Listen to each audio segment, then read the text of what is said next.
Salom, hurmatli foydalanuvchilar.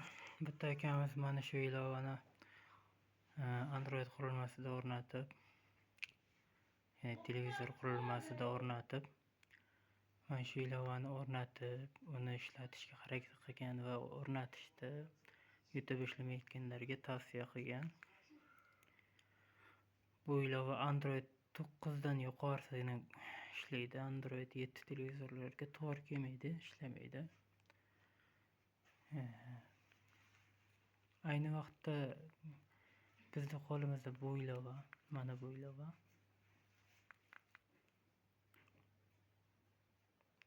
Bu ilova Android 5 dan yuqori versiyadagi televizorlarda ishlaydi.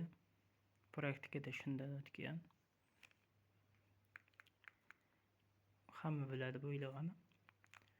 Smart TV bu ilova Android 9 da praktikadan o'tdi. Hali 8, 7 da sinaldi-yu, 8 hali Android 8 televizor topmadik. Uni ham bir praktikada o'tkazish kerak. 7 da qo'llab-quvvatlamadi. Ochiladi, yangilanish bo'lmaydi, ko'rsatmaydi. Ya'ni bu degani qo'llab-quvvatlamaydi. Praktikada hozircha 9 dan yuqorisiga yaxshigina ishlayapti. Qo'limdagi televizor Android 14 versiyada ishlaydi.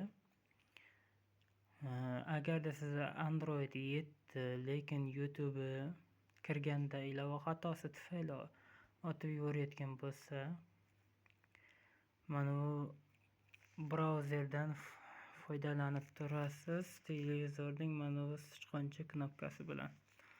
Boshqa yechimi yo'q. Qiyin masala. Bug'anda ham razravodchiklarning qo'lida yechimi.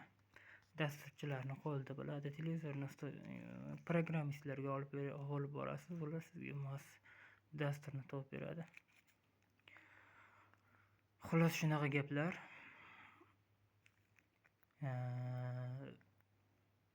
Mana shunaqangi Via browser yokida televizorning ilovalar do'konidan yokida bizga murojaat qilsangiz, youtube.com saytini ochib beradigan browser